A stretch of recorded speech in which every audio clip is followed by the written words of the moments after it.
Okay, today we're going to talk about Chapter 27, America and World War II. So we'll start with Lesson 1, which is entitled War Clouds Gather. So there were, if you remember, we've been talking about the Great Depression. And remember, it's not only what's happening in the United States, the same kind of economic problems are happening around the world.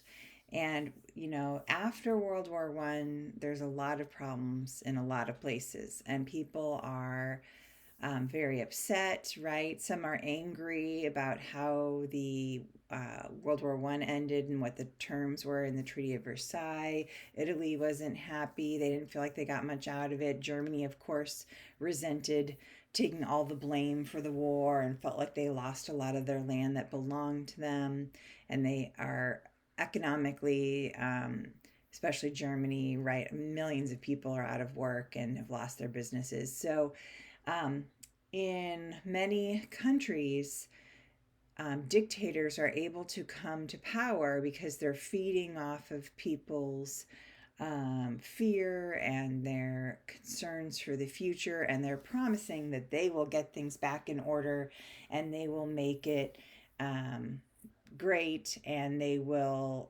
not only improve the economy, but they will make their nation great again. And so this became a rallying cry, and so we have several dictators who take control. So first of all, the first one was in Italy. Benito Mussolini. He was a leader of the fascist party, and so he becomes very powerful and popular, and he basically forces the king to name him as the leader. And the people liked him, right? They believed he was going to improve things. They called him Il Duce, which is the means the leader. And of course, once he had control, then he got rid of democracy. He outlawed any political parties that were opposed to him. And he basically ended all freedoms for the people, like no more freedom of the press, no more civil rights, right? So he builds up this military, and he's going to, make Italy great. He decides to invade Ethiopia and conquer that. If you look in the map, you'll see that they had Somalia, we call it now, like they had some land, and so they're looking to increase what they control. So they invade Ethiopia. And then later, the United Nations, of course, squawks that it's not okay that they're like invading. And so they just say, fine, we're just not part of the United Nations anymore. And then a few years later, they invade their neighbor, Albania. And again, that is probably for economic reasons, for controlling, the Adriatic Sea and things like that. Um, so that's one of the dictators. Okay, then we get Adolf Hitler. And Hitler has risen to power in Germany as part of the National Socialist Party, which is also called, of course, the Nazi Party for short. And this, you can read about what he thought about Jews and other groups in his book, Mein Kampf, which means My Struggle. And it's kind of famous. And he and other Nazis believed that the German people were superior. And their goal was to get rid of everyone else and make it a wonderful homeland for the true, good people, the Germans, with the correct blood. And so the bloodlines.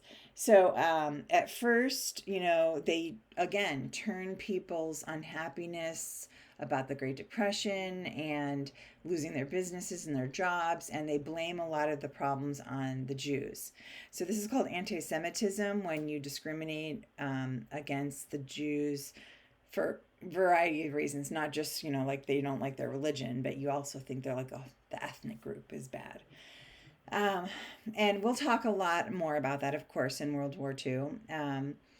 But basically, he when he gets in control, he ends democracy also, and he sets up a Italian state, they call it, Totalitarian rule is when you try to control everything, like you're a dictator and you control all of everyone's life. And he breaks the Versailles Treaty. He starts building back the military. That was one of the rules after World War One, that Germany couldn't do that, and he ignores that and just builds up his military anyway. And so you can see he's going to become dangerous. And of course, we'll talk about him a little bit more. He's going to end up making an alliance with Mussolini in Italy in 1936. Okay, so that's leading us up to where we're going to be.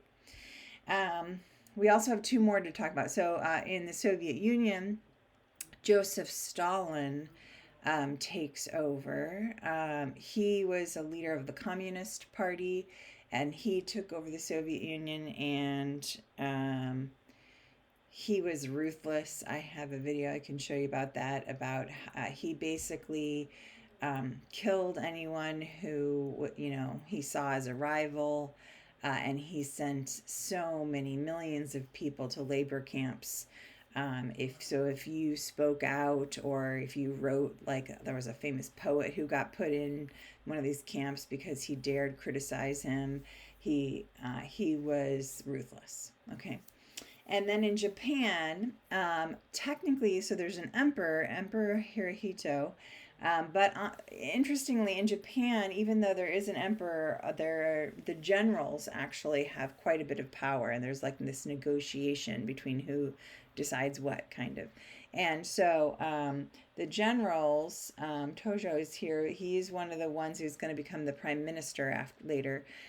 He's one of the ones who invades Manchuria. If you remember, we talked about Manchuria being a very rich in resources province in China.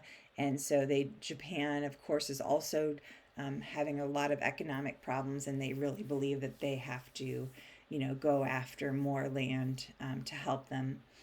So they invade China, and then again, the League of Nations kind of criticizes it, but doesn't really do much about it. And then they invade China fully in 1937.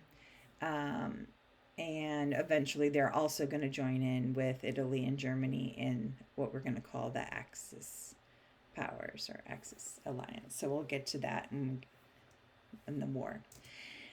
What's happening with the U.S.? Well, of course, we are trying to stay out of it, right? We had not too far in the past been involved in World War One. We have our own economic problems, so we are trying to stay out of it. Congress passes a series of laws called the Neutrality Acts, banning selling weapons to or making any loans to nations that are at war. Okay, we're trying to stop, not get dragged in again. And also economically, it wasn't good because some of the European countries still haven't paid us back from the first time. So why would you, have another loan?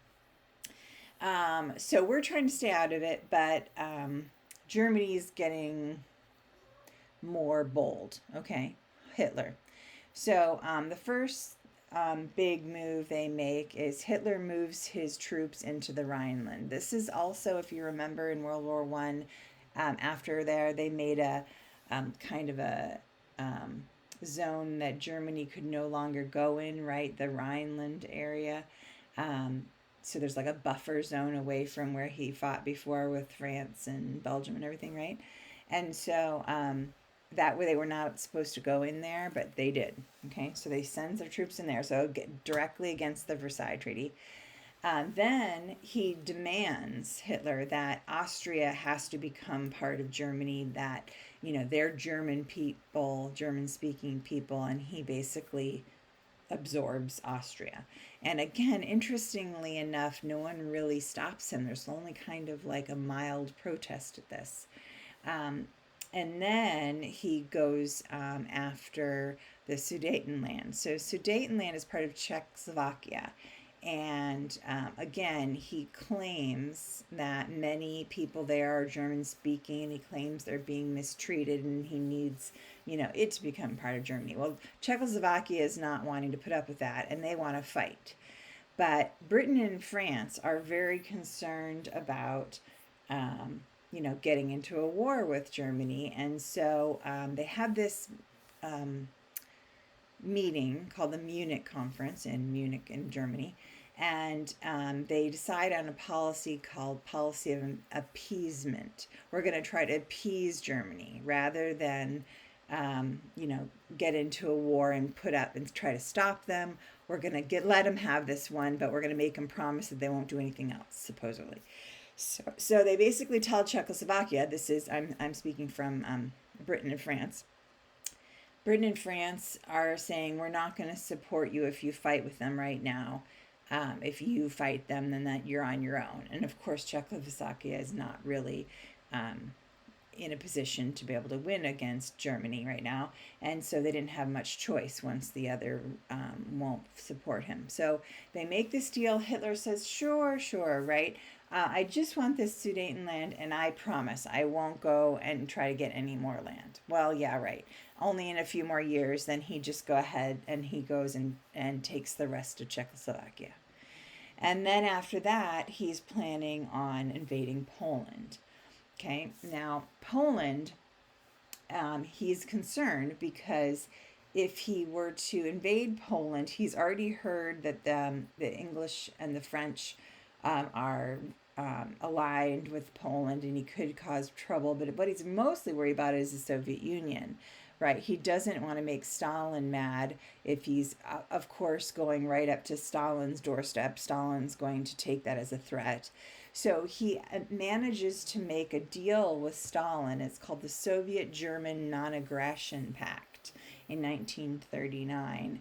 And basically, they agree that, you know, they'll kind of split up the land in between the two areas, and the eastern part of Poland and everything else. That would be Lithuania, Estonia, Latvia. Those would be for the Soviet Union, and Germany could have the rest, right? So they're going to kind of split that land in between them, and they both agree like they have their own sphere of influence and they're not going to, you know, bother each other. And that's what he needed to be able to feel good about it. Okay. And we will continue with more about what happens once he go ahead and attacks Poland.